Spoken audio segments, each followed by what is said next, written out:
A cidade se chamava Pinheiros Sussurrantes. Um nome irônico, pensei, para um lugar tão completamente silencioso. As árvores que cercavam a cidade eram mais do que pinheiros. Carvalhos antigos e sequoias imponentes sufocavam a luz do sol, lançando sombras longas e famintas. Pinheiros Sussurrantes era uma cidade esquecida pelo tempo, envolta em um crepúsculo perpétuo e mergulhada em uma quietude inquietante. Marcos ouvira histórias sobre pinheiros sussurrantes, sussurros abafados e contos ao redor de fogueiras de sua infância. Lendas de uma mansão esquecida no topo da colina.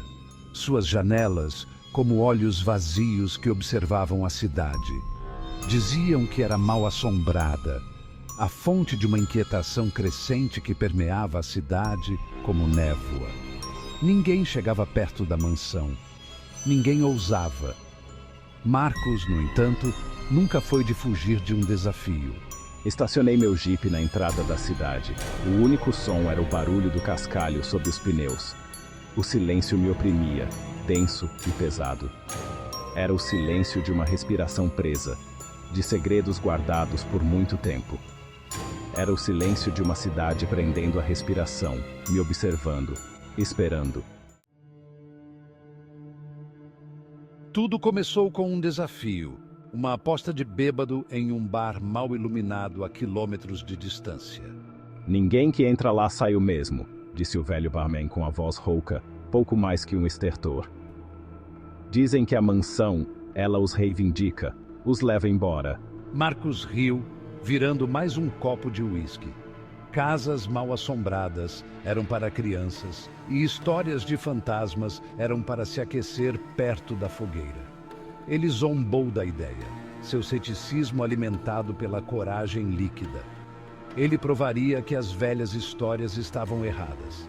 Agora, enquanto eu estava parado no sopé da colina, um arrepio percorreu minha espinha. O sol poente lançava sombras longas e grotescas que se contorciam e se agitavam como coisas vivas. A mansão erguia-se acima de mim, escura e imponente, um monumento a pecados esquecidos. O vento gemia através das árvores, soando assustadoramente como um aviso sussurrado. Respirei fundo e comecei a subir a colina. Cada passo parecia mais pesado que o anterior, como se a própria terra estivesse tentando me puxar para trás. Eu podia sentir meu coração batendo forte no peito, uma batida frenética contra o silêncio da floresta. Afastei esses pensamentos. O medo era uma fraqueza, uma vulnerabilidade que eu não podia me dar ao luxo de ter. Eu estava aqui para provar um ponto, para mim mesmo e para os sussurros abafados da cidade abaixo. A mansão era pior de perto. A fachada outrora grandiosa era agora uma tela de decadência e abandono. As janelas estavam escuras, como os olhos de um cadáver, e a tinta descascava das paredes como pele morta. O ar ao redor da mansão era denso, com o cheiro de terra úmida e algo mais. Algo pungente e metálico. O cheiro de decomposição. Enquanto eu circulava a mansão, procurando uma maneira de entrar, me deparei com uma janela quebrada. O vidro estilhaçado estava espalhado pelo chão, brilhando como fragmentos de obsidiana sob a luz que se apagava. Olhei para dentro, mas estava muito escuro para distinguir qualquer coisa além de sombras. Ele hesitou por um momento, o peso do medo da cidade o pressionando. Ele estava sendo tolo, imprudente. Ele tinha ido tão longe, voltar atrás agora seria admitir a derrota. A curiosidade, ou talvez um fascínio mórbido, superou seu bom senso. Cuidadosamente, escalei o caixilho da janela quebrada, cortando a mão em uma ponta irregular de vidro. Fiz uma careta quando o sangue brotou, manchando o branco imaculado do peitoril da janela. Eu estava dentro. O ar dentro da mansão era rançoso e pesado, denso com o cheiro de poeira e decomposição.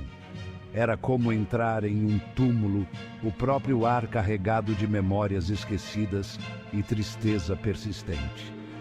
Ele tirou sua lanterna, o feixe cortando a escuridão opressiva. Partículas de poeira dançavam no feixe, girando como pequenos fantasmas perturbados em seu sono. Me encontrei no que devia ter sido um grande hall de entrada. Uma escadaria imponente dominava o ambiente, seu corrimão intricadamente esculpido, agora coberto por uma espessa camada de poeira. Um lustre coberto de teias de aranha pendia do teto, seus cristais opacos e sem vida. Os restos de móveis ornamentados estavam envoltos em lençóis brancos, parecendo figuras fantasmagóricas amontoadas na penumbra. O silêncio aqui era absoluto, quebrado apenas pelo som de sua própria respiração e pelas batidas frenéticas de seu coração. Ele podia sentir o peso da mansão o pressionando, sufocando-o com seu silêncio. Dei um passo hesitante para a frente, meus passos ecoando de forma estranhamente alta na quietude. O som pareceu pairar no ar, amplificado pelo silêncio, zombando de minha intrusão. Eu não era bem-vindo aqui, um intruso em um espaço sagrado. Afastei o pensamento e me aventurei mais fundo na mansão.